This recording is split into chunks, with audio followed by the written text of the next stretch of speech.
Hello, students. Myself Neeraj Khanna, and we are going to study physics chapter number 8, that is motion. बच्चों, सबसे पहले कि हम chapter start करें, क्योंकि अभी इस समय मैं सिर्फ बोर्ड में पढ़ा नहीं सकता हूँ, मैं सिर्फ आपको सिर्फ कॉपी में ही पढ़ा सकता हूँ, लेकिन बहुत मज़ा आने वाला है फिज़िक्स पढ़ते हुए। तो थोड़ा सा अच्छे से आप पढ़िएगा और अंत तक देखिएगा वीडियो को, बिल्कुल लास्ट तक देखिए। मोशन पढ़ने से पहले सबसे पहले मोशन की डेफिनेशन समझ लेते हैं कि मोशन होता क्या है। वैन एन ऑब्जेक्ट, ऑब्जेक्ट बच्चों कुछ भी हो सकता है, बॉडी कोई भी ऑब्जेक्ट हो गया, पेन, डस्टर, कुछ भी हो गया आपके हाथ में है अगर, है ना, जो आपके सामने है, जिसको आप देख पा रहे हो, जो विजुअल है। तो when an object changes its position about a fix point with time, then the object is said to be in motion. बच्चों पोजीशन मतलब जैसे इसकी अभी ये पोजीशन है ना, मैंने यहाँ रख दिया, इसकी पोजीशन यहाँ हो गई, ठीक है। तो पोजीशन अगर मान लीजिए कोई ऑब्जेक्ट चेंज कर रहा है टाइम के साथ, तो टाइम तो बच्चों रुकता नहीं है, तो हमेशा हर कोई बात हम टाइम के साथ ही करते हैं, है ना, और किसी फिक्स पॉइंट के अबाउट, तो ऑब्जेक्ट किसमें है, मोशन में। तो when an object changes its position about a fix point with time, then the object is said to be in motion. Object कब माना जाएगा मोशन में है, जब वो किसी फिक्स पॉइंट के अबाउट अपनी पोजीशन को कंटिन्यूसली चेंज कर रहा होता है। यहाँ पे ऑब्जेक्ट कंटिन्यूसली लिखना जरूरी है, कंटिन्यूसली चेंजेस इट पोजीशन, यानी कि ऐसे नहीं, ऐसे नहीं, ऐसे, है ना, लाइक दिस, ऐसे अपनी पोजीशन को कंटिन्यूसली चेंज कर रहा है, तो ऑब्जेक्ट मोशन है। और रेस्ट पे कब बोलते हैं बच्चों, when an object does not changes its position about a fixed point with time, then the object is said to be at rest। मतलब कि रेस्ट पे कब कहलाएगा, स्टेशनरी कब कहलाएगा, जब वो ऑब्जेक्ट अपनी पोजीशन किसी फिक्स पॉइंट के अबाउट चेंज नहीं कर रहा है, टाइम के साथ चेंज नहीं कर रहा है। तो बच्चों यहाँ पे वर्ड आ रहा है फिक्स्ड पॉइंट। टाइम तो ठीक है, टाइम तो कभी बच्चों किसी के लिए रुकता नहीं, तो कोई भी चीज़ टाइम के साथ ही चल रही है, आप बड़े हो रहे हो तो टाइम के साथ हो रहे हो, है ना। हम कोई भी बात बच्चों किसी के अबाउट करते हैं, किसी के रिस्पेक्ट में करते हैं, जैसे कि मैंने आपको बोला कि आप बड़े हो, है ना, आप क्या हो, बड़े हो। बड़े हो तो बच्चों कोई आपसे छोटा होगा तभी तो आप बड़े हो, है ना, कोई आपसे छोटा होगा तभी तो आप क्या होगे, बड़े होगे। मैंने बोला आप घर में सबसे छोटे हो, ठीक है ना, तो घर में सबसे छोटे हो मतलब आपसे कुछ लोग बड़े हैं, है ना, या कोई एक जन बड़ा है, तभी तो आप छोटे हो। तो किसी के अबाउट, यानी कि आप उसके अबाउट, जिससे आप छोटे हो उसके अबाउट बात की जा रही है। अब कितने छोटे हो, 1 साल 2 साल, तो ये टाइम के अबाउट बात की जा रही है। ऐसे ही, है ना, कोई एक फिक्स पॉइंट होगा। मैंने बोला कि ये कंटिन्यूसली ऑब्जेक्ट मोशन कर रहा है, अब आप बोल रहे हो मोशन कर रहा है, ये कंटिन्यूसली अपनी पोजीशन को चेंज कर रहा है, यानी कि मोशन कर रहा है, और मैं बोल रहा हूँ कि ये रेस्ट पे है ना।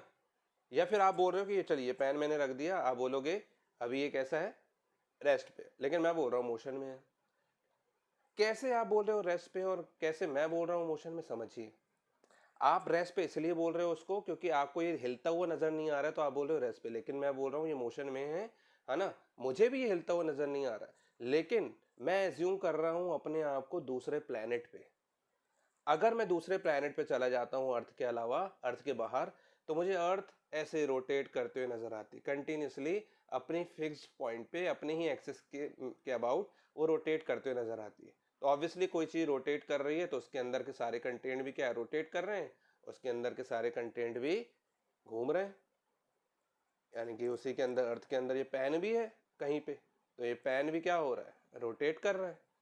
क्यों, क्योंकि मेरे अबाउट मतलब मैं कहाँ था, दूसरे प्लेनेट पे, वहां से देख रहा था, तो ये मुझे घूमता हुआ नजर आ रहा है, और मेरे अबाउट ये पेन जो है ये मोशन में, लेकिन आपके अबाउट नहीं है। क्यों, क्योंकि आपने आपने अपने रिस्पेक्ट में लिया है, या फिर आपने किसी पॉइंट के अबाउट ले लिया, पॉइंट के अबाउट ले लिया। सपोज मैंने बोला कि ये है ना, ये स्पीकर है, सपोज इस स्पीकर के अबाउट ये पेन रेस्ट पे है। कैसे, यहाँ से आपने ये डिस्टेंस मेजर की, ये डिस्टेंस मेजर की, तो आपने पाया कि ये 7 सेंटीमीटर के डिस्टेंस पे है। फिर आपने 1 घंटे बाद मेजर किया, देखा आपने, हाँ अभी भी 7 सेंटीमीटर के डिस्टेंस पे है। फिर आप 1 दिन बाद आए, आपने देखा ये 7 सेंटीमीटर के डिस्टेंस पे। 1 साल बाद आया, आपने देखा 7 सेंटीमीटर है। एक जन्म बाद आए आप, तो आपने देखा ये 7 सेंटीमीटर के डिस्टेंस, फॉर एग्जाम्पल बच्चों। तो डोंट गेट सीरियस। देखिए, अगर अगर ये 7 सेंटीमीटर की डिस्टेंस में है विथ टाइम मतलब कि टाइम निकलता जा रहा है, बरसों हो गए, सालों हो गए, लेकिन ये अपनी पोजीशन ऑब्जेक्ट ने चेंज नहीं की है। किसके अबाउट? इस स्पीकर के अबाउट, है ना? तो मतलब ये किस पे है? ये रेस्ट पे है ना? समय बीतता गया। तो देखिए विथ टाइम, लेकिन किसी फिक्स्ड पॉइंट के अबाउट। तो कोई फिक्स पॉइंट लिया है हमने, तो अपन ने क्या ले लिया? स्पीकर एक फिक्स पॉइंट ले लिया सपोज, या इसका एक कॉर्नर फिक्स पॉइंट ले लिया जहां से हमने डिस्टेंस मेजर की थी, है ना? तो उस पॉइंट के अबाउट ये अपनी पोजीशन चेंज नहीं कर रहा है, ठीक है? तो ये ऑब्जेक्ट किस पे है? रेस्ट पे है, तो पोजीशन लेनी पड़ी ना, ठीक है? अब इसी पॉइंट के अबाउट मैं इसको ऐसे ले जा रहा हूँ, ऐसे ऐसे ऐसे ऐसे ऐसे ऐसे ऐसे यूं, लाइक दिस। तो देखिए ये अपनी पोजीशन को कंटिन्यूअसली चेंज कर रहा है इस पोजीशन के अबाउट। पहले देखा आपने 7 सेंटीमीटर पे था, अब 8 सेंटीमीटर, 1 सेकंड बाद 9 सेंटीमीटर, फिर 1 सेकंड बाद 10 सेंटीमीटर, फिर 1 सेकंड बाद 10.2 सेंटीमीटर। तो ये अपनी कंटिन्यूअसली पोजीशन को इस पॉइंट के अबाउट चेंज कर रहा है। इससे दूर जा रहा है या वापस आ सकता है ऐसे, लेकिन इस पॉइंट के अबाउट कंटिन्यूअसली पोजीशन को चेंज कर रहा है। 7 सेंटीमीटर नहीं हो रहा है, 7 सेंटीमीटर के बाद कुछ बार बार चेंज करता जा रहा है। तो उस कंडीशन में मैंने बोला कि ऑब्जेक्ट कैसे है? मोशन में है, लेकिन टाइम तो ठीक है, टाइम तो चल ही रहा है, लेकिन इस फिक्स पॉइंट के अबाउट।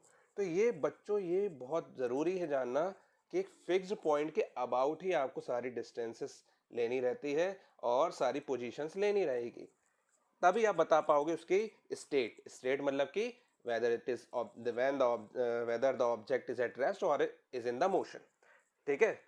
तो इस पॉइंट को हम बोलते हैं, फिक्स्ड पॉइंट को रेफरेंस पॉइंट। क्या बोलते हैं बच्चों? Reference point.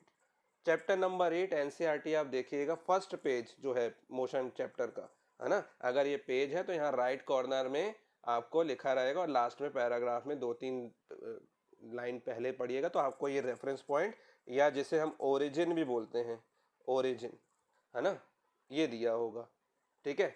अब सपोज कीजिए, मैंने बोला ना किसी भी कोई भी बात हम किसी के अबाउट करते हैं, तो हम कोई भी बात अबाउट में कर रहे हैं, तो यहाँ पे स्टेट ऑफ मोशन भी की भी बात हम किस में करेंगे? किसी फिक्स पॉइंट के अबाउट, रेफरेंस पॉइंट जिसे हम बोल रहे हैं। सपोज मैंने बोला आप बाहर से आ रहे हैं, कहाँ से आ रहे हैं? बाहर से, बाय रोड। सपोज आप दिल्ली से जबलपुर आ रहे हैं, आप जबलपुर पहुंचने वाले हैं, और जबलपुर आप देखे होंगे बाय रोड जब आप आते हैं तो बाय रोड साइड में लिखा रहता है जबलपुर 20 किलोमीटर, है ना? क्या लिखा है? जबलपुर 20 किलोमीटर। क्योंकि मैं जबलपुर का हूँ इसलिए मैं जबलपुर नाम ले रहा हूँ। जबलपुर 20 किलोमीटर। तो जबलपुर 20 किलोमीटर, जबलपुर तो इतना बड़ा है, खुद ही 100 किलोमीटर फैला हुआ है, खुद ही 60 70 80 किलोमीटर फैला हुआ है। तो जबलपुर में कहाँ 20 किलोमीटर, कहाँ पहुंच के? तो कोई एक पॉइंट होगा ना बच्चों, एक फिक्स पॉइंट होगा जहां पे पहुंच के जबलपुर 20 किलोमीटर होगा, है ना बच्चों? तो वो हमने माना रेलवे स्टेशन। क्या है वो? Railway station. सारी की सारी डिस्टेंसेस कहां से मेजर की जाती हैं? रेलवे स्टेशन से। सपोज तो रेलवे स्टेशन से सारी डिस्टेंसेस मेजर की जा रही हैं, तो हमने बोला कि यहाँ जबलपुर से दिल्ली जो है 1000 किलोमीटर है। तो जबलपुर में कहाँ से? जबलपुर में रेलवे स्टेशन से, है ना? ये डिस्टेंस होगी 20 किलोमीटर। तो ये एक फिक्स पॉइंट है, ओरिजिन पॉइंट है, रेफरेंस पॉइंट जिसे हम बोलते हैं बच्चों, ठीक है? तो बच्चों हम इस चैप्टर में यही पढ़ने वाले हैं, बहुत इंटरेस्टिंग होने वाला है, आपके सारे कंसेप्ट क्लियर रहेंगे। बस आप वीडियो पूरा लास्ट तक देखिएगा, तभी आपको चीज़ें समझ में आएगी। और हर वीडियो देखिएगा, मैं वीडियो बहुत ज़्यादा देर का नहीं बनाया करूँगा, और लेकिन लेक्चर 1 लेक्चर 2 लेक्चर 3 ऐसे करके डाल दिया करूँ। तो ये हमारा वीडियो का लेक्चर नंबर 1 है, ठीक है बच्चों, जो कि हमने अभी स्टार्टिंग की है। फिजिक्स के आपके क्योंकि 5 ही चैप्टर हैं इसमें से, तो आप जानते हैं पहला चैप्टर है मोशन, दूसरा है उसी में force and laws of motion, क्योंकि मोशन का कॉज ही होता है फोर्स। ये ऑब्जेक्ट रखा हुआ है, ये अपने आप मोशन में नहीं आएगा, मैं इसको ऐसे फोर्स लगाऊंगा, ऐसे मारूंगा, फोर्स लगाया तभी आके मोशन में आए।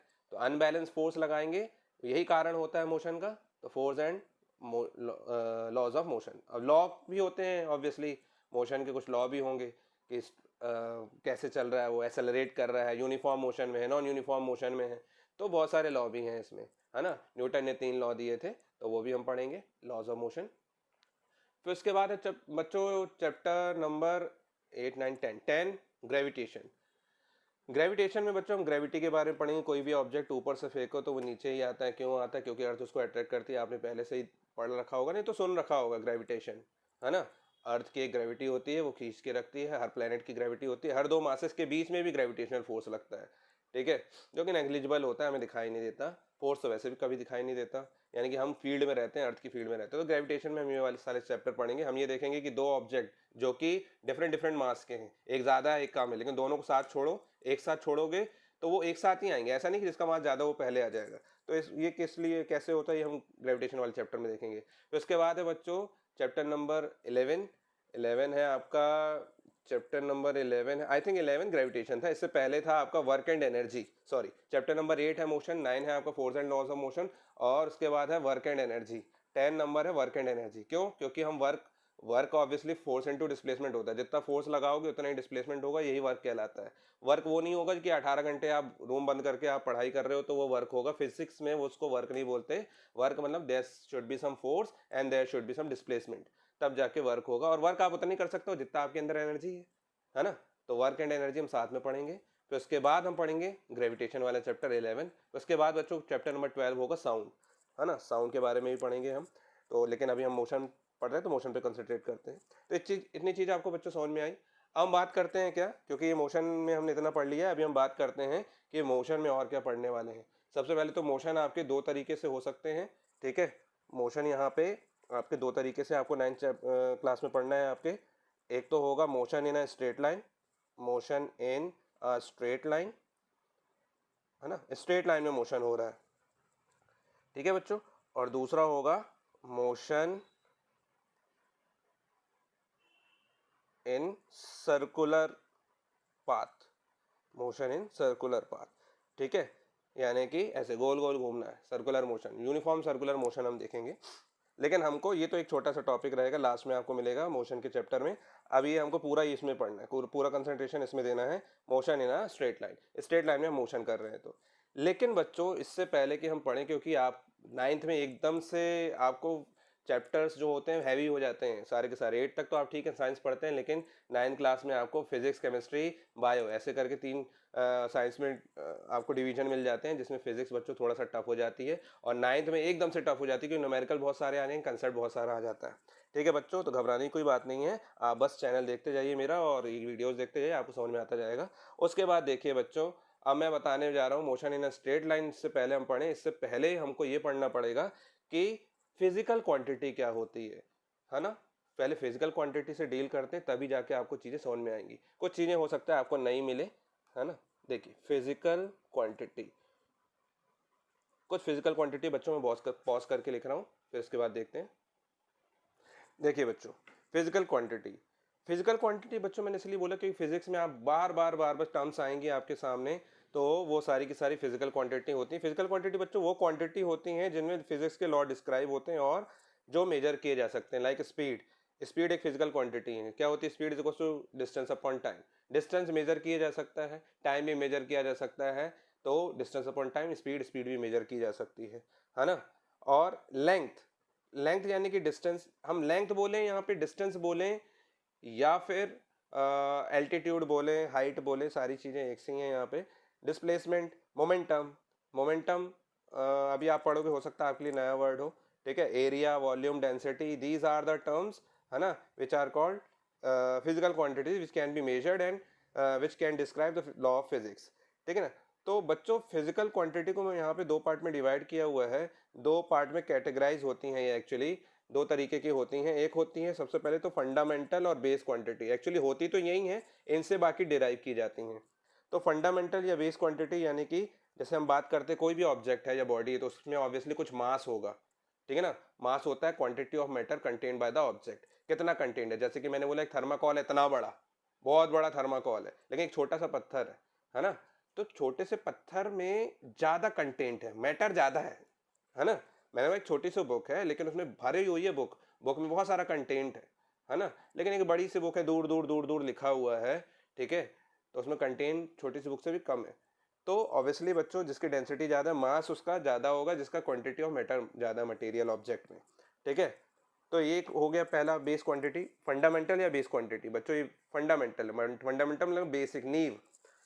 मास जिसको हम किलोग्राम में मेजर करते हैं, दूसरा है लेंथ, लेंथ बोलो, डिस्टेंस बोलो, एल्टीट्यूड बोलो, हाइट बोलो, ये सब एक ही कहलाएगी। यहाँ पे मीटर में मेजर करते हैं बच्चों। ये जो मैंने यहाँ पे लिखा हुआ साइड में, ये ऐसा यूनिट होती हैं। यूनिट्स क्या होती है मैं थोड़ी देर बाद बताता हूँ आपको मैं, ठीक है ना।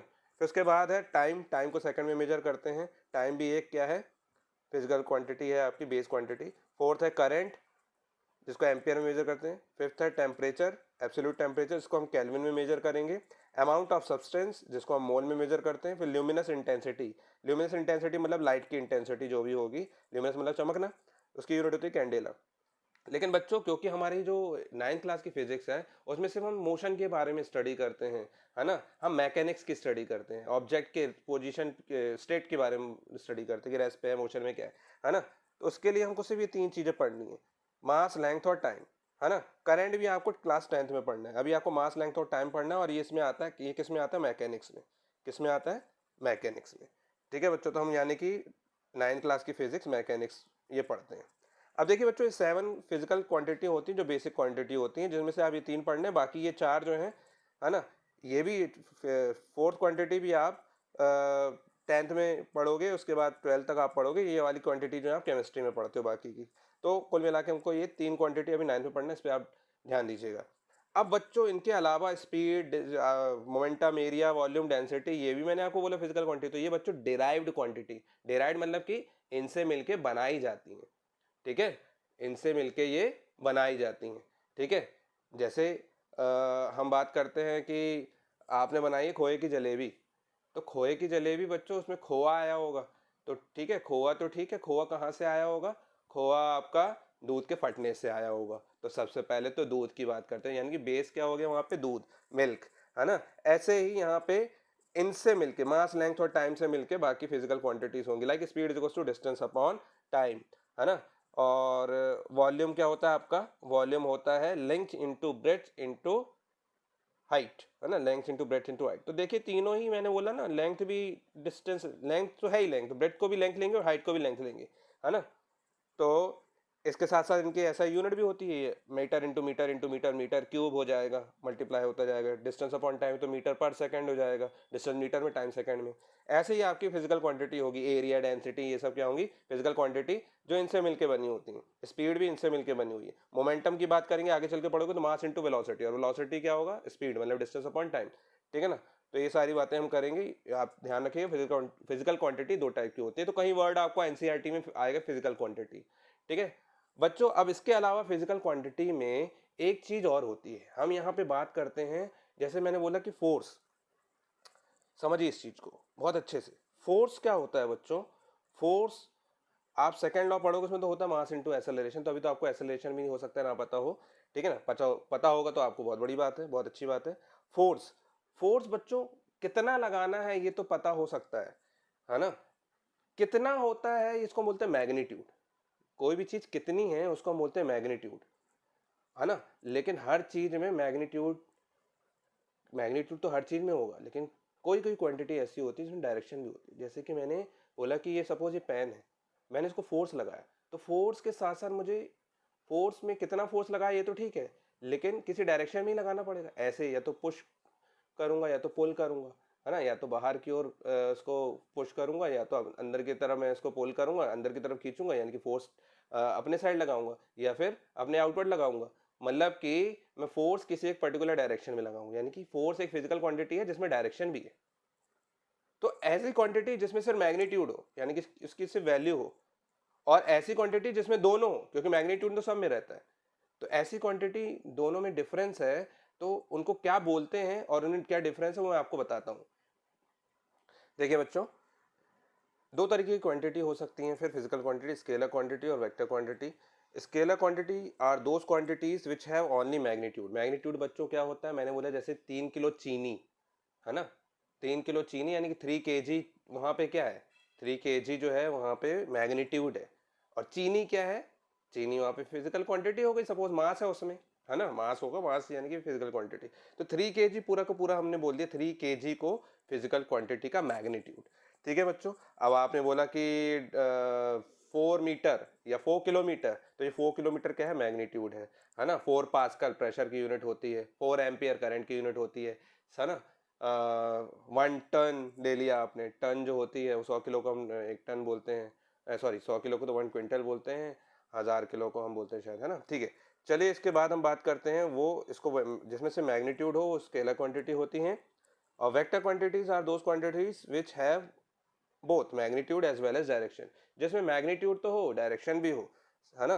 तो उसको क्या बोलते हैं बच्चों? Vector quantity. नाम आया होगा वेक्टर क्वांटिटी। तो ये बच्चों हो सकता है आपको एनसीईआरटी में ये वर्ड्स स्केलर वेक्टर ना मिले, ठीक है, लेकिन आपको पढ़ाया जरूर जाएगा स्कूल में, आप देखिएगा, ठीक है, और नहीं तो फिर आप पढ़ लीजिए क्योंकि बहुत जरूरी है। फिर इसके बाद है बच्चों इस स्केलर क्वांटिटी में दूसरा डिफरेंस, जैसे मास, डिस्टेंस, स्पीड एटसेट्रा।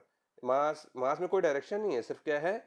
मैग्नीट्यूड है। डिस्टेंस में कोई डायरेक्शन नहीं है, सिर्फ मैग्नीट्यूड है। स्पीड में भी कोई डायरेक्शन नहीं होती बच्चों, आप कैसे भी चल रहे होते हो, है ना, आड़ा टेढ़ा, आप कैसे भी, कभी गली, इस गली में घुस गए, उस गली में घुस गए, तो स्पीड से घूम रहे होते हो। कभी 20 किलोमीटर पर आवर कर लिया आपने, कभी 10 किलोमीटर पर आवर कर लिया, कभी खाली रोड मिल गई तो आप बिल्कुल धूम मचा लेते हो, तो आप 100 किलोमीटर 150 किलोमीटर पर आवर की स्पीड से भी गाड़ी चलाते हो, है ना? या आपके पेरेंट्स भी चलाते होंगे गाड़ी, या कोई घर पे चलाता तो होगा, ठीक है, भैया दीदी, ठीक है। चलिए फिर vector quantity like example wait.